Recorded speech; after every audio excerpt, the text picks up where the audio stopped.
Assalamualaikum warahmatullahi wabarakatuh. Apa kabarnya anak-anakku? Alhamdulillah ya, dalam keadaan sehat walafiat. Bagi yang belum sholat duha, silahkan sholat duha dulu. Dan bagi yang sudah sholat duha, Bu Nune ucapkan terima kasih. Semoga pahalanya bertambah ya.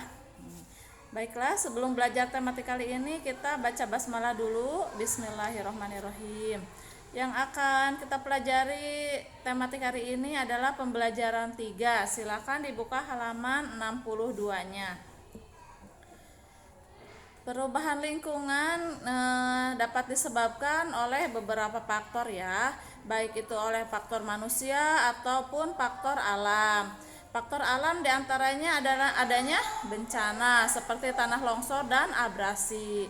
Tanah longsor dapat terjadi di dataran tinggi dan abrasi terjadi di dataran rendah atau pantai. Dataran tinggi dan dataran rendah memiliki perbedaan kondisi geografis. Kondisi geografis yang berbeda menyebabkan kegiatan ekonomi masyarakat Indonesia berbeda-beda atau beragam. Keberagaman kegiatan ekonomi mengakibatkan beragamnya bidang usaha atau pekerjaan yang dilakukan oleh masyarakat ya. Misalnya di daerah pantai, jadi masyarakatnya lebih dominan bermata pencaharian sebagai nelayan, sedangkan untuk di daerah pegunungan biasanya mata pencahariannya pertanian, dan untuk di daerah perkotaan biasanya jasa atau perkantoran ya.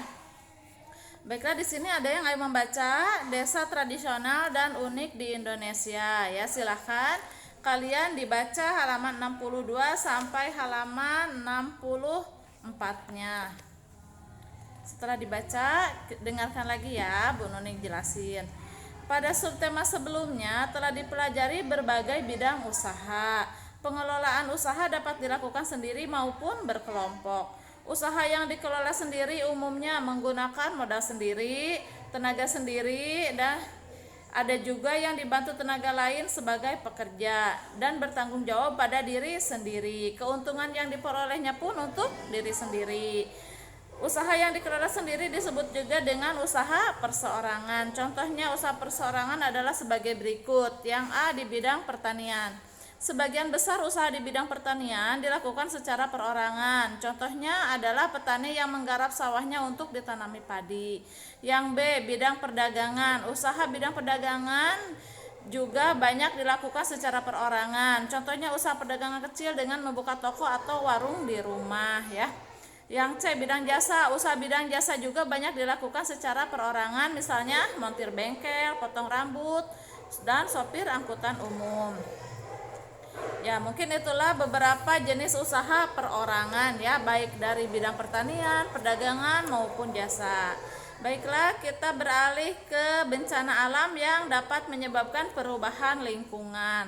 Tadi kan sudah dijelaskan, perubahan lingkungan itu dapat terjadi karena adanya bencana alam ataupun campur tangan manusia ya.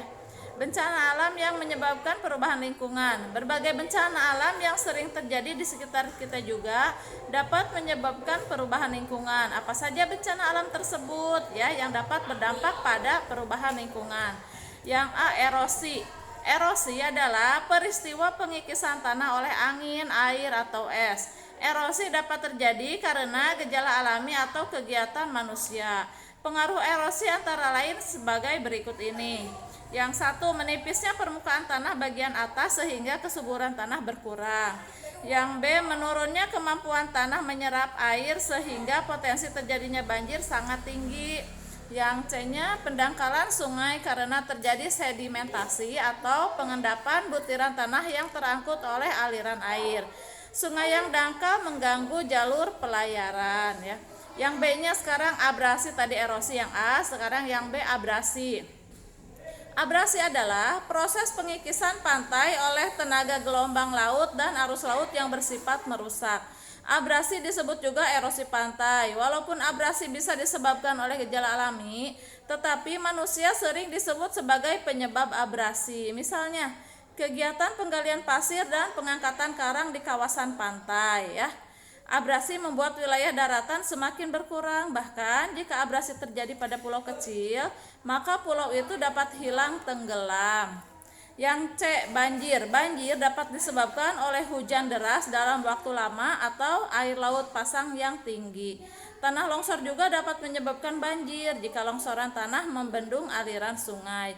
Hujan deras dapat membuat permukaan air sungai naik dan meluap ke daerah sekitarnya yang akan mengakibatkan banjir dan dapat merugikan manusia. Yang D, tanah longsor.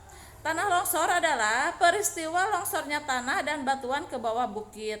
Peristiwa ini dapat diakibatkan oleh hujan. Hujan mempercepat pelongsoran tanah dengan berbagai cara. Hujan menyebabkan tanah menjadi longgar dan sangat berat sehingga mudah longsor. Longsoran tanah dan batuan dapat menimbun lembah di bawahnya. Jika permukiman berada di bawah lembah, maka peristiwa longsor dapat merusak rumah dan menimbulkan korban. Nah, mungkin itulah beberapa contoh dari bencana alam yang dapat menyebabkan perubahan lingkungan. Untuk tugasnya tematik kali ini silahkan dikerjakan halaman 66-nya. Yang kotak itu ya, tuliskan penyebab dan akibat dari peristiwa-peristiwa di atas. Yang satu erosi, abrasi, banjir, dan tanah longsor. Yang ini ya. Nih, yang ini silahkan dikerjakannya ya.